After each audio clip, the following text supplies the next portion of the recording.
warahmatullahi wabarakatuh, anak-anakku dimanapun kalian berada. Ia yang mengerjakan lebih dari apa yang dibayarkan, pada suatu saat akan dibayar lebih dari apa yang ia kerjakan.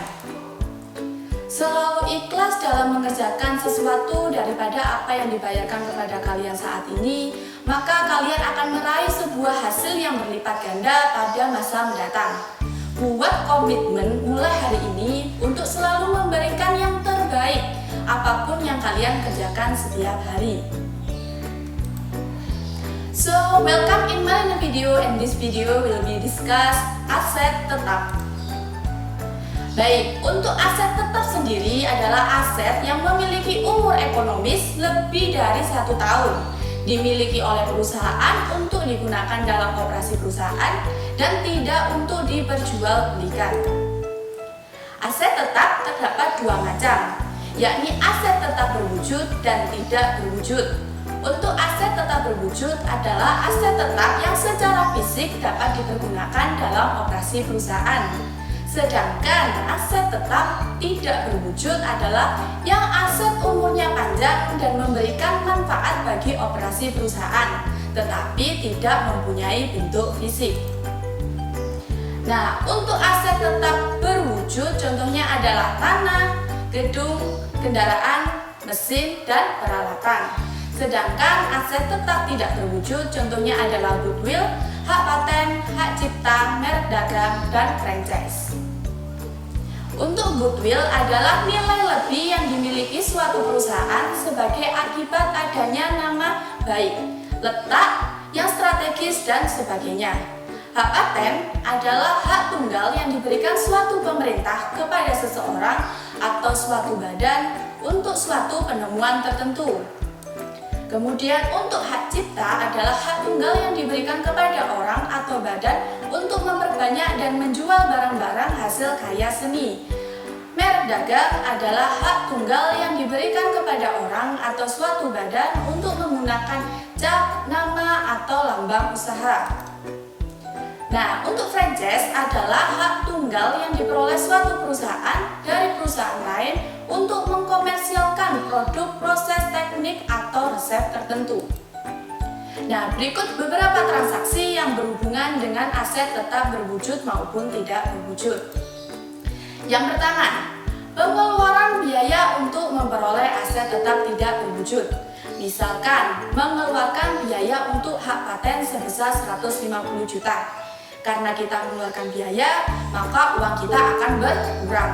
Uang berkurang, maka kas juga berkurang. Kas berkurang di sisi kredit, lalu debitnya adalah hak paten, karena kita mengeluarkan biaya untuk hak paten. Kalau hak cipta, maka debitnya adalah hak cipta, dan sebagainya. Jadi jurnalnya hak paten pada kas sejumlah 150 juta. Yang kedua, yaitu amortisasi aset tetap tidak berwujud. Untuk amortisasi sendiri adalah pengurangan nilai aset tidak berwujud setiap periode akuntansi. Misal, hak paten diamortisasi 10 tahun, harga patennya 150 juta.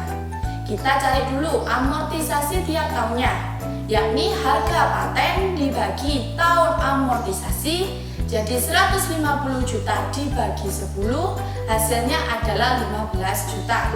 Karena diamortisasi sudah pasti nilainya berkurang. Nilai yang berkurang adalah nilai patennya. Hak paten berkurang di sisi kredit, maka hak paten di sisi kredit sejumlah 15 juta. Untuk debitnya kita menggunakan akun amortisasi hak paten. Yang ketiga, yaitu depresi aset tetap berupa sumber daya alam. Untuk depresi sendiri adalah pengurangan nilai pada bidang pertambangan. Misal, investasi pada lahan pertambangan 5 miliar, memiliki 10 juta ton bahan tambang, tidak memiliki nilai residu. Tahun pertama menghasilkan dan menjual 800.000 ton. Langkah pertama, kita harus mencari depresi per unitnya, yakni 5 miliar dibagi 10 juta, hasilnya 500 per unit. Langkah kedua yaitu mencari beban depresi tahun ini. yakni 500 per unit dikali 8.000 ton, hasilnya adalah 400 juta. Untuk depresi, pengurangan nilainya tidak langsung dikurangkan ke asetnya, tetapi dikumpulkan dulu ke satu akun, yakni akumulasi depresi. Jadi untuk jurnalnya adalah beban depresi pada akumulasi depresi sejumlah 400 juta. Yang keempat, yaitu pembelian tunai atau kredit aset tetap berwujud. Misalkan kita membeli tanah seharga 100 juta secara tunai. Karena kita membelinya secara tunai, maka uang kita berkurang, uang berkurang, maka kas berkurang. Kas berkurang di sisi kredit, lalu debitnya tanah, karena kita membeli tanah. Kalau kita beli mesin, maka debitnya mesin. Jadi jurnalnya tanah pada kas sejumlah 100 juta. Yang kelima, yaitu penyusutan aset tetap berwujud. Penyusutan sendiri adalah pengurangan nilai aset tetap berwujud.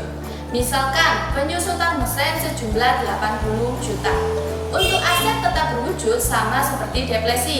Pengurangan nilainya tidak langsung mengurangi asetnya, tetapi dikumpulkan terlebih dahulu ke dalam satu akun, yakni akumulasi penyusutan. Jadi jurnalnya beban penyusutan mesin pada akumulasi penyusutan mesin sejumlah 80 juta. Selanjutnya, agar kalian lebih memahami, silakan kerjakan latihan soal 5 yang terdapat pada website e-learning. Selamat mengerjakan dan selalu menjadi yang lebih baik. Wassalamualaikum warahmatullahi wabarakatuh.